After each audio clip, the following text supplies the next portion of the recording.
এবারকার আইপিএলে শুরুতে নিলাম থেকে দল পাননি মুস্তাফিজুর রহমান, এমনকি দুইবার নিলাম সেটে তাকে ডাকা হলেও আগ্রহ দেখায়নি কোনো ফ্র্যাঞ্চাইজি।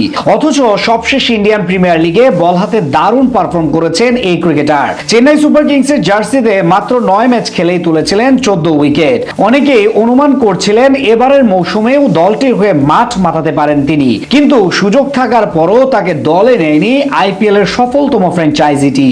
তবে ভাগ্য খুলতে খুব একটা সময় নেয়নি, আচমকা হঠাৎই বন্ধ হয়ে যায় আইপিএল এর এবারকার আসর। তবে 2 দিন পর আবারও মাঠে গড়ায় টুর্নামেন্টটি, কিন্তু ততক্ষণে বাড়ির পথ ধরেছে অধিকাংশ বিদেশি ক্রিকেটার। তবে পুনরায় শুরু হওয়া আসরটিতে আবার যোগ দিতে চায় না অনেকেই, বিশেষ করে অস্ট্রেলিয়ান ক্রিকেটাররা ফিরতে ঘোর আপত্তি দেখিয়েছেন। শেষ পর্যন্ত দিল্লিতে আর ফেরেনি মিচেল স্টার্ক আর ফ্রেজার ম্যাকগার্ক। বিশেষ করে স্টার্কের শূন্যতা পূরণ কোনোভাবেই সম্ভব ছিল না দলটির জন্য, যে কারণে মাত্র 3 ম্যাচের জন্য 6 কোটি রুপিতে মুস্তাফিজকে দলে ভেড়ায় দিল্লি ক্যাপিটালস। দলে যোগ দেওয়ার পর দলটির মধ্যমণিতে পরিণত হন টাইগার পেসার। বল হাতে দারুণ পারফর্ম করতে থাকেন শুরুর ম্যাচ থেকেই। প্রথম ম্যাচে উইকেটের দেখা না পেলেও বল হাতে দলে ছিলেন দলের সবচেয়ে কিপ্টে বোলার। তবে দ্বিতীয় ম্যাচে এসে উইকেটের দেখা পান তিনি। মুম্বাইয়ের বিপক্ষে নিজের প্রথম ওভারেই তুলে নেন রোহিত শর্মার উইকেট। প্রথম 2 ম্যাচের পারফরমেন্সকে ছাড়িয়ে যান নিজের তৃতীয় ম্যাচে পাঞ্জাব কিংসের বিপক্ষে। বাকি বোলাররা যখন রান দিচ্ছিল 2 হাত উজাড় করে, ফিজ সেখানে ছিলেন ব্যতিক্রম। প্রথম ওভারে প্রিয়াংশু আর্যর উইকেট তোলার পর শেষ দিকে ফেরান আশুতোষ শর্মা ও মার্কো ইয়ানসেনকে।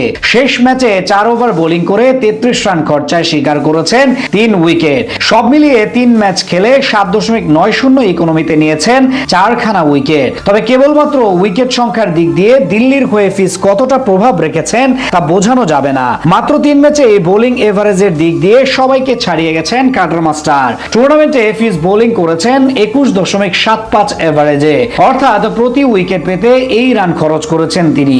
বিপরীতে 2 নম্বরে থাকা কুলদীপ যাদবের প্রতিটি উইকেটের জন্য খরচ করতে হয়েছে 26 রান। অন্যদিকে অস্ট্রেলিয়ান পেসার মিচেল স্টার্কের লেগেছে প্রায় 28 রান। কেবলমাত্র বোলিং এভারেজ নয়, বোলিং স্ট্রাইক রেটেও দলটির হয়ে সেরার তালিকায় জায়গা হয়েছে ফিজের, যেখানে তার উপরে রয়েছে কেবলমাত্র মিচেল স্টার্ক। তবে দুইজনের মধ্যকার ব্যবধানটা খুব বেশি নয়, অর্থাৎ স্টার্কের যেখানে প্রতি উইকেটের জন্য করতে হয়েছে 15.42 বল, সেখানে 16.50 বলের ব্যবধানে উইকেটের দেখা পেয়েছেন টাইগার পেসার। অন্যদিকে ইকোনমির দিক দিয়ে মুস্তাফিজের ধারে কাছেও নেই অস্ট্রেলিয়ান পেসার।